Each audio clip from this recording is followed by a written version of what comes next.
우리 히브리서의 말씀을 이제 마지막 장에 이르러서 저희가 말씀을 상고하고 있는데요. 지난주는 그런 말씀을 드렸습니다. 하나님의 백성이 되고 흔들리지 않는 그 나라를 받은 자들의 이 땅에서 어떤 신앙적인 책임을 지고 살아야 되는가, 그렇게 말씀을 드릴 때 몇 가지 말씀을 드렸습니다. 형제 사랑하기를 계속하라. 그리고 손님을 대접하라. 결혼을 귀히 여기고 내 침소를 더럽히지 말라. 그리고 돈을 사랑하지 말라. 그렇게 말씀을 드렸습니다. 이런 명령들은 단순히 이 땅에서 윤리적으로 도덕적으로 잘 살아라, 그런 차원에서 말씀드리는 것이 아니라 우리가 바로 하나님의 교회이고 예수 그리스도의 피로써 깨끗이 씻김 받은 자요, 또 만민의 심판자 앞이신 하나님 앞에서 온전하게 된 영들이고, 그리고 우리가 다 흔들리지 않은 나라의 성도들이기 때문에 이 세상의 것으로 만족과 기쁨을 누릴 수 없다는 것에 대한 교훈이었습니다.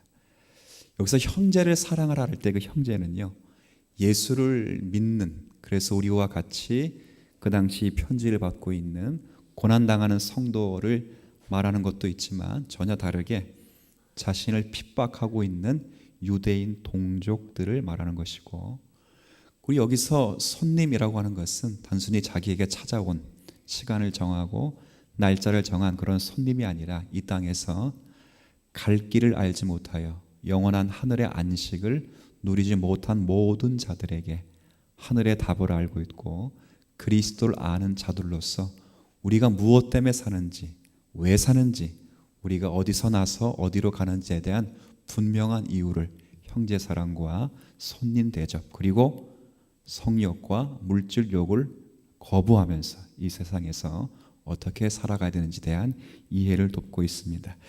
자, 오늘 말씀 연이어 계속되는 말씀인데 7절의 말씀 보면 이런 표현이 있습니다. 하나님의 말씀을 너희에게 일러주고 너희를 인도하던 자들을 생각하라, 이렇게 되어 있습니다. 자, 하나님의 말씀을 일러주고 그 말씀으로 우리를 인도하던 자들, 그러니까 지금 이 편지를 받고 있는 성도들에게 말씀을 가르쳐주고 그 말씀대로 인도해야 했던 자들을 생각하라, 그렇게 되어 있습니다. 그들이 누굴까요? 그들이 누굴까? 이게 좀 궁금하지요. 목사님인가? 그럴 때 그건 아니죠. 왜냐하면 여기 보면 너희를 인도하던 자들을 생각하며, 자, 그들의 행실에 결말을 주의하여 보고 그들의 믿음을 본받으라. 이 결말을 주의하여 보라, 그런 말은 이미 이분들은 돌아가셨다, 살아계신다? 돌아가셨다, 그 말입니다. 그러니까 너희들을 가르쳤고 너희를 인도했던, 말씀으로 인도했던 그분들이 살아왔던 행적, 삶의 자세, 그리고 어떻게 삶이 종국되는지를 잘 보고, 자, 그들의 믿음을 본받으라, 그렇게 되어 있습니다. 자, 그리고 오늘 좀 생각을 같이 좀 하셔야 되는데 9절에 보니까 이런 말씀이 있어요. 여러 가지 다른 교훈에 끌리지 말라. 너희들의 마음을 은혜로서 굳게 함이 아름답다. 너희들의 마음은 음식으로서 굳게 할 것이 아니라, 왜냐하면 음식으로 말미암아 행한 자는 유익을 얻지 못하였느니라. 이런 말씀이 있습니다. 결국 이 7절과 9절 사이의 이 말씀의 내용은 뭐냐면, 우리가 우리를 가르치고 우리를 인도하던 그 자의 신앙 자세를 잘 배우고 본받으면 여러 가지 다른 교훈에 넘어지지 않는다는 것을 교훈해 주고 있습니다. 그러니까 우리는 여기서 여러 가지 교훈이 뭘까, 이상한 교훈이 뭔가 그럴 때 여기 9절 마지막에 보면 음식과 관련된 규례라, 이렇게 되어 있습니다. 이게 뭔가, 음식. 우리 앞부분 잠깐 보시겠어요? 9장 한번 가보시죠. 9장 10절에 보면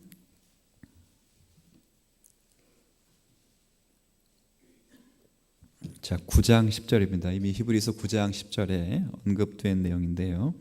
자, 이런 것은 쭉 이런 것이 뭐냐? 이것이 9절에 보면 9장 9절에 보면 이 장막은 현재까지의 비우니 이에 따라 드리는 예물 제사는 섬기는 자를 그 양심상 온전하게 할 수 없나니 이런 것은 즉 장막과 거기서 드려지는 예물과 제사와 모든 음식 규례법 자 이런 것들은 즉 먹고 마시는 것과 여러 가지 씻는 것과 함께 육체의 예법일 뿐 개혁할 때까지 맡겨둔 것이니라.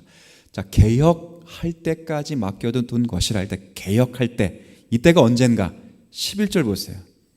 그리스도께서는 장래 좋은 일에 대제사장으로 오사.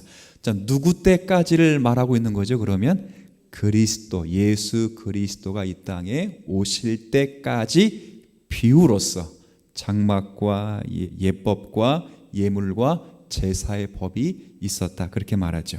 자, 그래서 여기 먹는 것 이게 되는데 이 먹는 것이 뭐냐면 우리 레위기 통해서 이미도 배운 것처럼 뭐 부정한 짐승, 정결한 짐승에서 뭘 먹고 뭘 먹지 말고 이러한 것들입니다. 이러한 것. 그래서 이러한 것들이 10절 다시 13장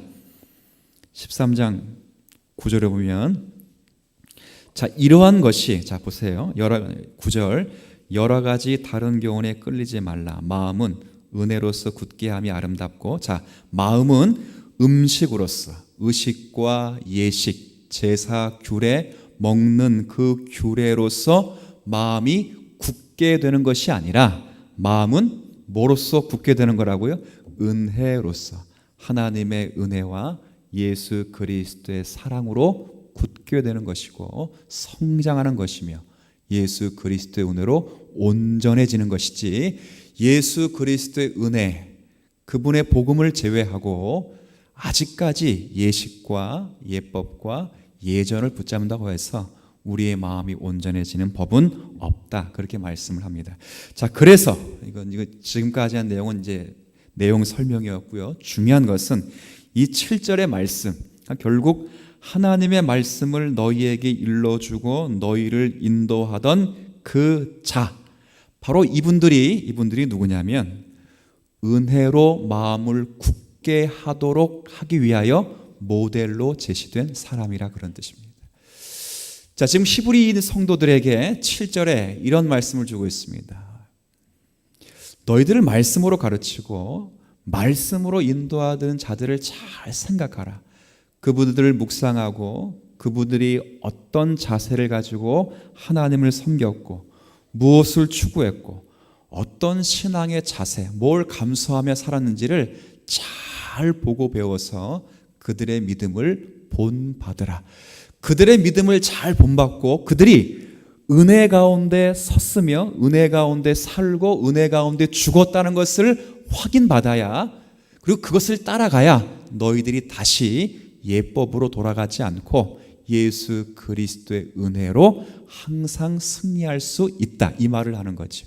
자, 그러면 오늘 살피게 될 내용은 뭐냐면 바로 지금 이 히브리서의 편지에 기록된 이 7절의 말씀처럼 모델로 제시될 만한 분이 누가 있을까라는 이제 그 이야기를 갖고 제가 말씀을 여러분에게 좀 전해드리길 원합니다. 물론 히브리서 11장에 모델로 제시되는 분은 많아요. 믿음의 위인들이 많지만 그러나 히브리서와 가깝게 그리고 우리와도 신약시대에 아주 우리에게 귀한 진리의 내용을 허락하신 아마 사도 바울의 예를 드는 것이 가장 정확할 것입니다. 왜냐하면 히브리 이 서를 편지를 받고 있는 분들도 누구냐면 원래는 유대인들이었죠.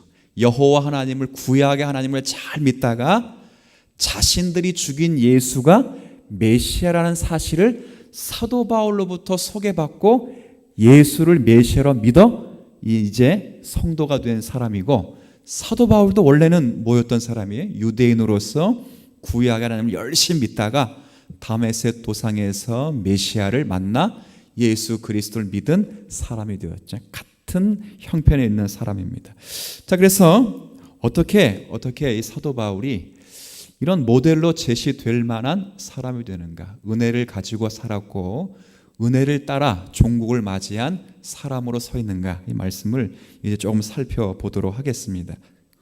자, 우리가 빌립보서 한번 1장, 제가 일전에도 한번 주일 설교 때 이 본문을 소개해 드린 적이 있는데요, 1장 12절부터 18절까지 말씀을 한번 보시죠. 신약성경 빌립보서 317쪽입니다.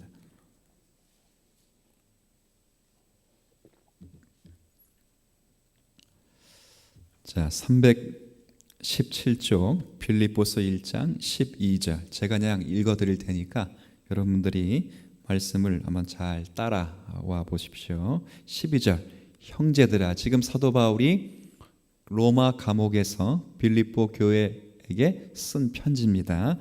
형제들아, 내가 당한 일이 도리어 복음 전파의 진전이 된 줄을 너희가 알기를 원하노라. 자, 그러면 사도 바울이 지금 당한 일, 무슨 일을 당했을까요? 사도 바울이 지금 이 당한 일이 뭐죠? 당한 일? 여기 13절에 이러므로 나의 매임이 이렇게 되어 있으니까 사도 바울이 지금 당한 일은 어디에 잡혀 있는 거냐면 감옥 안에 잡혀 있는 그런 뜻입니다. 내가 지금 감옥 안에 잡혀 있는 그 일이 도리어 복음을 전파하는 일에 있어서 더욱더 진전이 되었다는 것을 나는 너희가 꼭 알기를 원한다. 그렇게 편지를 쓰는 거예요. 13절 보세요. 이러므로 나의 매임이, 내가 감옥 안에 갇혔다는 것이 그리스도 안에서, 중요한 건 그리스도 안에서 나타났어요. 그리스도 안에서 그리스도를 믿는 사람들에게, 모든 시위대 안과 그 밖의 모든 사람에게 나타났어요. 그랬더니 14절, 형제 중 다수가 나의 매임으로 말미암아 주 안에서 신뢰함으로 겁없이 하나님의 말씀을 더욱 담대히 전하게 되었느니라. 자, 반대로 또 어떤 사람들은 15절, 어떤 이들은 투기와 분쟁으로, 어떤 이들은 착한 뜻으로 그리스도를 전파하니 이들은 내가 복음을 변증하기 위하여 세우심을 받은 줄 알고, 한편에서는 무엇으로 하고 있어요? 사랑으로 그리스도를 열심히 전하고 있어요. 근데 반대쪽에서는 그들은 나의 매임에 괴로움을 더하게 할 줄로 생각하여 마음은 순수하지 못하게, 그리고 다툼으로 누구를 지금 전파하고 있죠? 동시에 그리스도를. 참 신기한 일이 벌어진 것입니다. 자, 이게 무슨 내용이냐면, 우리가 너무 지금 말씀 읽은 것으로 딱 판명하게 나타나는데, 이 사도 바울이 복음을 증거하다가 지금 감옥에 잡혔어요. 감옥에 잡혀 있는데, 이게 이제 하나님의 사람이 감옥에 잡혀 있어요. 사도 바울이 큰 일을 많이 했잖아요. 그러니까 사도 바울은 예수님께서 뽑으신 12명의 제자들보다 훨씬 일을 많이 했습니다. 그 일이 많다는 것이 다른 사도보다 더 가치 있는 일을 했다, 뭐 그런 차원의 말이 아니라 하나님께서 그에게 계시와 관계돼서 더 많은 일들을 맡기셨어요. 그래서 하나님의 나라의 확장과 하나님의 교회를 든든히 세우는 데 있어서 큰 일을 감당하게 하셨습니다. 그런데 그런 일이 있자 사도 바울을 바라보는 시각이 두 시각이죠. 두 시각. 그러니까 예수를 믿는 사람의 시각과 예수를 안 믿는 사람의 시각이 아니라 교회 안에서 예수를 믿는 사람들의 시각이 딱 둘로 나눠진 거예요. 한 사람은, 한쪽 편은 사도 바울이 복음의 훌륭한 종이 되니까, 야, 참 훌륭한 종이다, 저 사도 바울과 함께 일하고 싶다, 나도 사도 바울의 제자가 돼서 사도 바울이 전한 복음을 그와 함께 전해보고 싶다, 이런 파가 한 파 생겼고, 또 다른 파는 어떤 파가 생겼냐면 사도 바울을 시기하는 거죠. 시기. 제가 일전에 그런 말 한번 드렸죠. 선교사의 적은 누구라? 선교사의, 이건 제가 네팔 비전 트립 가서 우리 김재고 선교사님한테 들은 이야기예요. 저는 그건 늘 그냥 구두로만 이렇게 그냥 전해 듣고 이런 얘기인데, 직접 선교사님이 그런 말씀을, 선교사의 적은 선교사입니다, 그런 말이에요. 그래서 권통현 선교사님도 지난번에 한국 오셨을 때 저랑 이제 긴밀한 이야기를 나누시면서 사역을 이렇게 진행하는 게 있어요. 그래서 그 진행하는 사역을 어느 정도 네팔 선교사님들이 알고 계십니까? 그랬더니 아직 모르신대요. 왜 알리시지 않고 기도하시면 좋잖아요. 근데 알리시면 이게 더 안 좋게 되는 경우가 많기 때문에 조금 더 일이 진척이 되고 하나님의 어떤 뜻이 판명하게 드러나면 그때서 내가 이야기하고 일을 진행시키겠다는 거예요. 그래서 제가 듣고 깜짝 놀랐어요. 우리 교단 선교사님은 그나마 친분이 좋은데 조금 넘어가면 좀 어려움이 있는 것 같아요. 우리 지난주 소사 제1교회 문학진 목사님 와서 설교하셨잖아요. 그 목사님이 그 교회 10여 년 전에 부임할 때 노회에서 목사님 몇 명이 그 양반 부임 못하게 하기 위해서 그 양반 제명시키려고 막. 왜냐하면 그쪽 노회에서 이쪽이 이명서를 안 떼어왔거든요. 아직 안 도왔거든. 그러니까 막 그렇게 제명을 시켜가지고 못 오게 하려고. 그럼 거기 누가 가려고 하겠어요? 자기가 가요. 자기들이 가려고 막. 그래서 실패됐어요. 그 비슷한 얘가 또 하나 노예에 또 생긴 거예요. 노예. 다른 시찰에. 그러니까 그 몇 명이 또 거길 작업하다가 또 안 됐어요. 자꾸 안 되니까 그 사람들이 따로 나와서 노예를 하나 또 차렸대요. 부천에. 그러니까 참 그런 목사도 있다고요. 우리 교단보다 훨씬 큰 교단이니까 이 정치하는 분들이 확실한 거예요. 제가 이게 올 때는 어땠을 것 같아요? 기분이 쉥했죠. 낯선 같은 노예도 아니고 새파랗게 젊고 처음 보는 애고 들어보지도 못한 그런 거죠. 사도 바울이 잘 사역을 감당하니까 한쪽에서는 사도 바울과 함께 일하고 싶다. 사도 바울 참 좋은 사람이라 이렇게 말하고 또 한쪽에서는 저 사도 바울 저거 없애야 되는데 그런 파들이 그리스도 안에 있다는 거예요.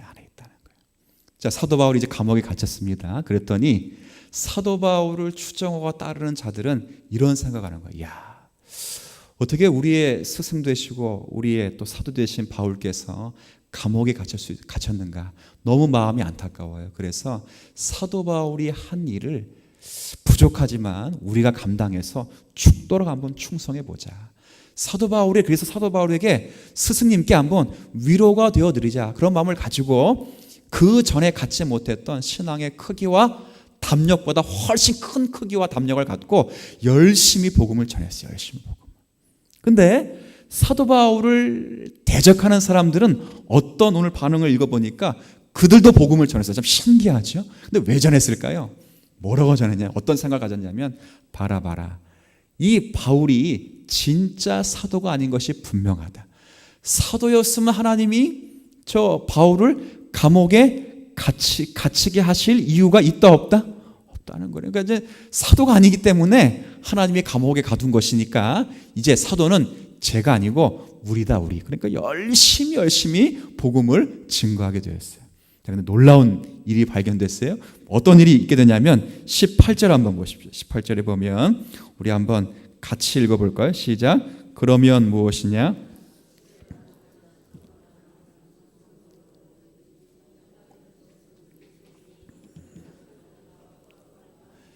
자, 사도 바울이 왜 지금 기뻐하고 또 기뻐하지요? 몇 배로 전파하다? 몇 배? 곱배기로 전파된다는 거예요, 지금. 자기를 추종하는 사람들이 안타까운 마음으로 복음을 증거하는 것, 그 정도로 끝난 것이 아니라 자기에게 더 고립감과 괴로움을 주기 위해서 시기와 질투로 그리스도를 증거하고 있는데 자신은 관계없다는 거예요. 관계없이 뭐가 지금 전파되고 있는 것으로 만족하냐면 그리스도가 전파되고 있는 것으로 만족하다는 거였어요. 여기서 지금 제가 지금 여러분에게 말씀드리고 싶으냐면 지금 여기서 주목할 것은 그겁니다. 다른 것이 아니라 바울이 지금 자신이 하는 신앙 행위 그리고 자신이 가지고 있는 사도직을 가지고 세상에 어떤 유익을 얻으려고 하지 않고 있다는 거예요. 만약에 사도 바울이 예수를 믿어서 이 세상에서 어떤 유익을 얻으려고 했다면 또 사도라는 직분을 받아서 사도직 때문에 출세하고 총회장 되고 싶고 대장 되고 싶고 명예를 얻고 싶었다면 자기 대적들이 자기에게 시기해서 그리스도를 전하고 있는 꼴을 본다 못 본다? 못 보지요. 근데 그 꼴을 다 참는 것보다 더 기뻐하는 것은 사도가 자신이 행하는 신앙과 사도직을 근거로 해서 세상에서 덕볼 그런 마음을 가지고 신앙생활을 하거나 사도직을 감당하고 있지 않다는 것이 증명되고 있죠. 이 이야기를 하자는 것입니다. 이런 얘기는 왜 하고 있죠? 왜? 지금 사도 바울은 그거예요. 나를 죽이려고 미움과 시기와 질투로 해서 나를 더 고립시키고 나에게 괴로움을 주도록 하기 위해서 그들이 복음을 전할지라도 그 복음이, 그 전하는 것이 그리스도의 은혜를 전하는 수단이 되었다면 나 족하다 그 말이에요. 기쁘다 말이에요. 기쁘다. 왜 이런 얘기를 할까요? 지금 왜 이런 얘기? 히브리 성도들에게 지금 히브리서 13장의 시점에서 왜 이런 일을 할까요? 제가 지난주에도 말씀을 드렸듯이 이 히브리서의 편지를 받고 있는 성도들이 유대인에 있다가 예수 그리스도를 믿고 나서 나아진 것이 아무것도 없습니다. 그러니까 예수를 믿기 전과 예수를 믿고 난 이후에 삶이 나아진 것은 아무것도 없어요. 영생, 하나님의 은혜, 교회, 그리고 흔들리지 않는 나라, 영적인 것으로는 충만한데 예수를 믿는다고 하는 그 삶의 자리는 고립과 괴로움과 핍박이 계속적으로 찾아오고 있죠. 그러니까 그들은 생각을 하는 거야. 야, 예수를 믿는데 왜 내게 이런 환난이 오는가? 예수를 믿는데 왜 내게 이런 고난이 오는가? 이런 생각을 딱 하면서 대번 드는 생각이 뭐가 있죠? 내가 예수를 잘못 선택했구나. 그 생각을 하는 거죠. 제가 일전에도 한번 그런 예를 하나 드렸어요. 지금은 이제 권사님이 되셔서 신앙생활을 잘하지만 한 어떤 여성분이 이제 병을 치료받으려고 했는데 불교를 열심히 다녔는데 이 병이 치료가 안 돼. 누가 이제 예수 믿으면 병 치료받는다고 해서 예수를 믿었어요. 근데 정말 하나님의 은혜로 병이 깨끗이 치료받았어요. 근데 그게 전부야. 불교로 다닐 때보다 예수 믿고 나니까 더 규제가 많아. 더 주일날 뭐 하면 안 돼. 또 더 힘들어. 그러니까 다시 불교로 가려고 하는데 못 갔어요. 왜 못 갔죠? 한 번 버리고 도망갔는데 다시 돌아가면 여기서도 버리고 여기서도 버린 거니까 두 배로 혼날 것 같으니까 못 갔어요. 근데 물론 다 깨닫고 나중에 권사가 됐는데 그런 거예요. 지금 내가 예수를 믿겠다고 결단을 해서 구약의 여호와 하나님이 메시아로 보내신 분이 바로 예수 그리스도라 해서 예수 그리스도를 믿었는데 왜 나의 삶의 정황이 이렇게 더 고민이 많고 왜 더 고립되고 왜 이렇게 힘들까라고 하는 거죠. 그때 사도 바울 이야기를 하는 거예요. 뭘 이야기한다고요? 사도 바울은 자신이 신앙생활하면서 자신이 사도직을 감당하면서 너희들처럼 흔히 기독교인들이 말하고 생각하는 것처럼 세상의 덕을 보려고 신앙생활을 한 적이 없다는 거예요. 자기는 사도직조차라도 이 사도직을 내놓아서라도 하나님의 은혜와 그리스도의 복음이 증거되었더라면 더 열심히 사도직을 내놓았을 뿐, 그럴 사람이었지. 사도직을 가지고 있다고 해서 리무진 타고 사도직을 가지고 있기 때문에 수행원 두고 더 많은 월급 받고 더 많은 곳을 그렇게 호의호식하기 위해서 사도가 그렇게 신앙생활을 한 적이 없다는 것을 소개하고 있죠. 이게 뭐 조금씩 이제 감이 좀 잡힐 것입니다. 우리의 신앙이 지금 어디에 있는지를 확인해 보셔야 될 그런 내용이죠. 사도 바울에게 고린도 후서에 보면 그래 사도 바울은요 오히려 뭐라 말하냐면 나 예수 믿고 너희들이 바라는 것, 너희들이 자랑하는 거는 아무것도 못 가졌다 그렇게 말해요. 제가 그 말씀 한번 읽어드릴게요. 요약식으로 읽어드리겠습니다. 고린도후서 11장 23절 이후에 보면 내가 그리스도의 일꾼이 되어서 수고를 넘치게 했다. 그리고 옥에 갇히기도 많이 하고 매도 수없이 맞았다. 여기 사람들 가운데 나 매 많이 맞았다 이런 사람 많잖아요. 근데 그런 사람 말하는 것보다 나 훨씬 많이 맞았다 그렇게 말을 해요. 여러 번 죽을 뻔했고 배가 파산을 당해서 몇 날 며칠을 주야로 바다에서 밤을 보내며 그렇게 지냈다. 강의 위험이 있고 동족의 위험이 있었고 이방인의 위험이 있었고 바다 위험이 있었고 여러 가지 위험들이 수없이 많았다. 그리고 애쓰며 자지 못하며 먹지 못하고 춥고 헐벗고 그리고 벌거벗은 채로 그렇게 수없이 사도직을 감당했다. 그렇게 말하죠. 무슨 얘기예요? 사도가 지금 추구하고 있는, 사도가 사도직을 감당하면서 신앙생활하면서 자신이 기대하고 추구하는 것이 이 세상 것으로는 충족될 수 없고 세상의 것으로는 잡히는 것이 없다, 그 말이에요. 그래서 뭐라고 말하냐면, 이 외의 일은 고사하고 지금도 내 마음을 짓누르는 것이 있는데, 그게 뭐냐면 이렇게 말을 해요. 날마다 내 속에 눌리는 일이 있으니 곧 모든 교회를 위하여 염려하는 것이라. 누가 약하면 내가 약하지 아니하며 누가 실족하면 내가 애타지 아니하겠는가. 그러니까 환경적으로 그런 고난과 역경, 그 정도의 수준, 그건 아무것도 아니에요. 먹지 못하고 자지 못하고 매 맞고 뭐 그런 것들은 아무것도 아니고, 지금 가장 내 마음에 눌려 있는 것은 내가 복음을 전한 그 교회가 하나님의 말씀대로 성도들이 제대로 신앙생활하고 있는지, 그리고 받은 은혜와 사랑을 견실히 붙잡고 신앙생활하고 있는지, 저희들이 은혜를 세상 것으로 욕되게 바꾸어 살고 있는지는 아닌지, 그것 때문에 매 순간 매 시간마다 마음을 졸이며 하나님 앞에 기도하고 있다, 그렇게 말하죠. 뭘 지금 말하고 있어요? 계속 반복되는 것입니다. 사도 바울이 왜 지금 이렇게 살아가고 있는 거죠? 그건 그가 받은 은혜와 사랑이 이 세상의 것으로 충족될 수 없기 때문에 그래요. 우리가 지난주 생각했던 말씀처럼 흔들리지 않은 나라를 받았고 하나님의 교회이기 때문에 그가 이 세상 것 어느 무엇으로 대신할 수 없는 영원하고 완전한 것을 이미 알고 받았기 때문에 이 세상의 것으로는 그를 충족시킬 수 없다는 것을 확인시켜 주는 거죠. 자, 우리가 빌립보서 읽었으니까 한번 빌립보서 말씀 한번 다시 보세요. 3장 한번 가보세요. 3장 보면,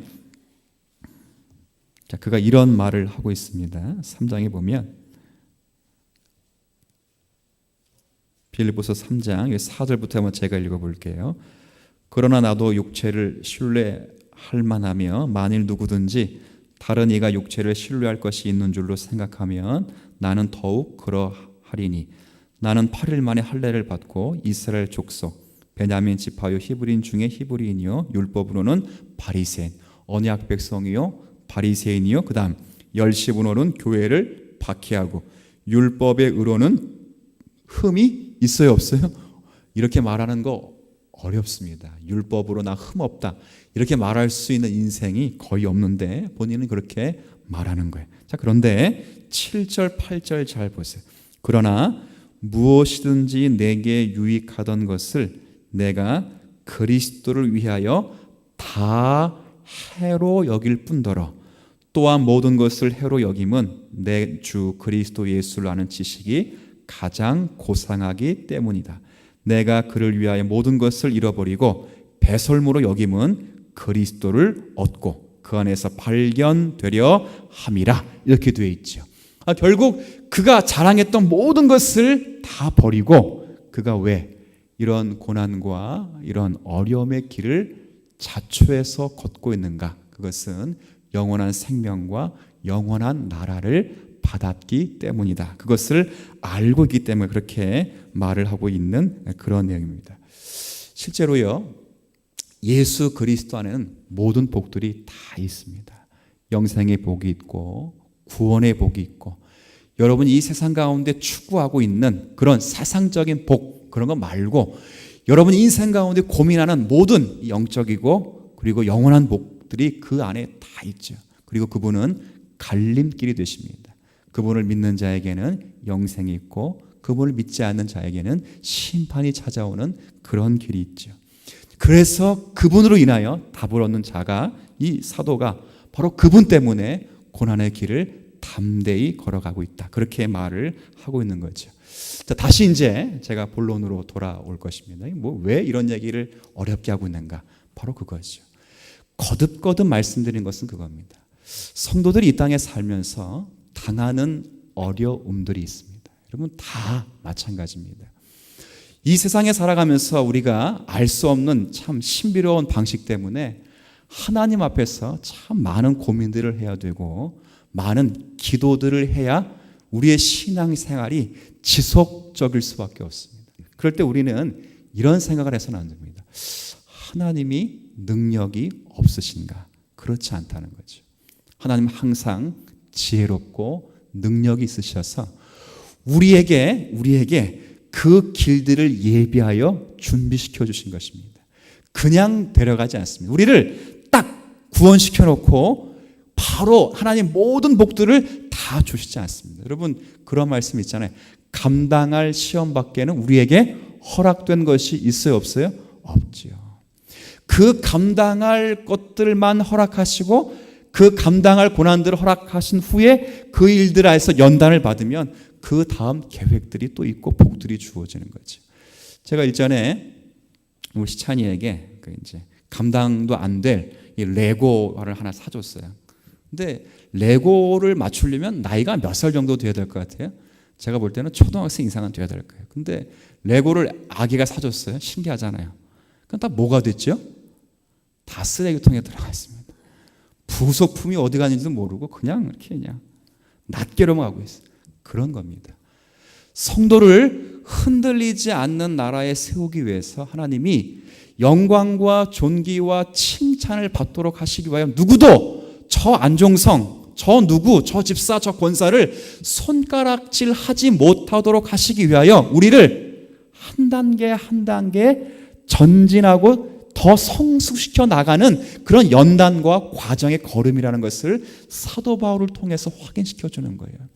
사도 바울은 그 모든 과정에서 무엇에 뛰어난 사람인가? 그 모든 과정이 고난과 어려움이 때마다 시마다 찾아오지만 그런 것으로 인하여 하나님의 보상을 세상 것으로 환원하지 않고 이미 받은 보상, 영생, 예수 그리스도, 영원한 나라, 흔들리지 않은 나라로 인하여 더 이상 세상의 것을 유익으로 얻으려고 하지 않고 고난이 찾아와도 묵묵히 걸어갔다는 것을 이야기하는 거죠. 한번 보세요. 아이들을 이제 학교에 보내놨습니다. 예를 들어 이제 여러분의 자녀를 중학교에 보내놨는데 이 아이가 공부를 너무 잘해.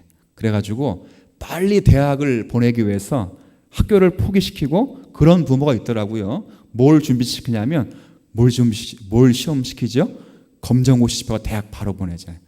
그 잘하는 것 같아요? 못하는 것 같아요? 그 모르겠어요. 그걸 뭐 특별하게 훈련시키는 분들은 잘한다 이렇게 말하겠지만 제가 볼 때는 좋지 않은 것 같아요. 학교는 공부만 하는 데는 아닌 것 같아요. 학교의 권위를 배우고 선생님의 권위를 배우고 아이들과 함께해서 인격적인 교제와 또래의 어떤 그것들 상하, 선후배의 관계를 배워야 되는데 그냥 공부 잘한다고 해서 이렇게 그런 건 아닌 것과 똑같은 거죠. 우리도 마찬가지라는 것입니다. 우리가 하나님의 나라에 이미 허락된 백성이고 9장 그 28절 말씀처럼 흔들리지 않은 나라의 백성이 되었단 말이에요. 이것만큼은 변하지 않는다 그 말이에요.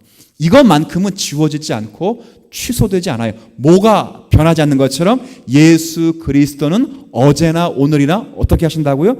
동일하신 것처럼 이것 하나만큼 변하지 않는다는 거예요. 그런데 뭐가 자꾸 변하는 것처럼 보이냐면 우리의 영원한 상태는 변하지 않는데 영원한 상태를 만드시기 위한 하나님의 그 계획 속에서 우리의 삶의 환경이 늘 바뀐다는 거예요.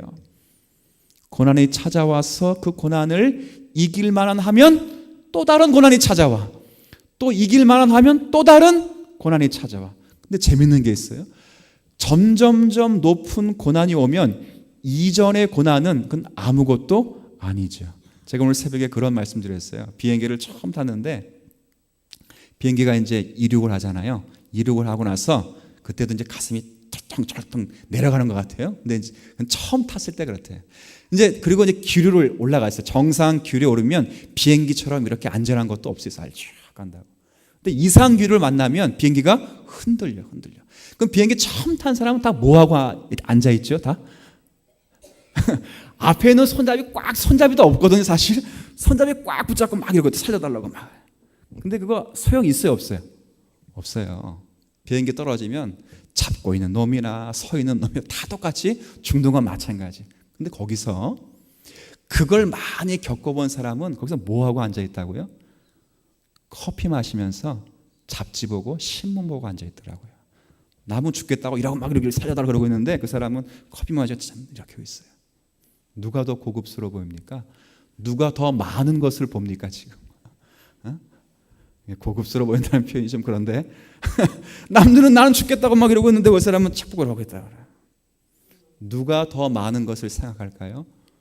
그런 겁니다. 하나님이 지혜가 모자라서 능력이 없어서 여러분을 그렇게 훈련시키는 것이 아니라 여러분을 흔들리지 않은 나라의 성도로 앉히시기 위하여 그렇게 하셨다는 것을 아시고, 그 좋은 은혜의 모델이 신앙 성경 속에서 이 세상의 것으로 가치를 환산하지 않는 사도 바울과 같이 영원한 것으로 이미 받은 은혜를 기억하여 이 시대에 믿음으로 전진하여 승리하는 우리 모두가 되시기를 주님의 이름으로 부탁을 드립니다. 하나님 아버지 고맙습니다.